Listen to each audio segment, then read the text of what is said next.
Welcome to Radhika's kitchen. இன்றைக்கி உருளைக்கிழங்கு வச்சு ஒரு டிஃப்ரெண்ட்டான ரெசிபி செய்யலாம் வாங்க.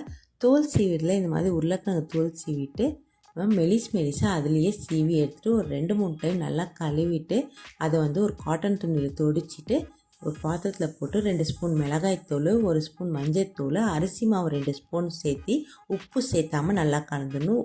உருளைக்கிழங்குல தண்ணி சீக்கிரமாக விட்டுரும், அதனால் உப்பு சேர்த்தக்கூடாது. நம்ம லாஸ்ட்டில் சேர்த்துக்கலாம்.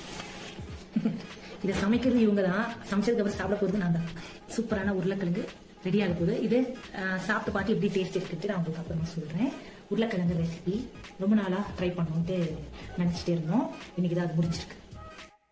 இந்த மாதிரி கொச்சில் செருவிட்டு எல்லாம் ரெடி பண்ணி வச்சுக்கலாம். எண்ணெய் நல்லா சூடானது கேஸை மீடியம் ஃப்ளேமில் வச்சுட்டு பறந்து போட்டு நல்ல பொன்னிறமாக ஆகிற வரைக்கும் பொரித்து எடுத்திங்கன்னா சூப்பரான நம்மளோட டிஃப்ரெண்ட் ஸ்டைல் உருளைக்கிழங்கு ரெசிபி ரெடி ஆயிடுச்சு. இது மேலே உப்பும் சாட் மசாலாவும் தூவிட்டு சாப்பிட்டீங்க செம்மையாகும். கண்டிப்பாக ட்ரை பண்ணிவிட்டு எப்படி இருந்துச்சு சொல்லுங்கள்.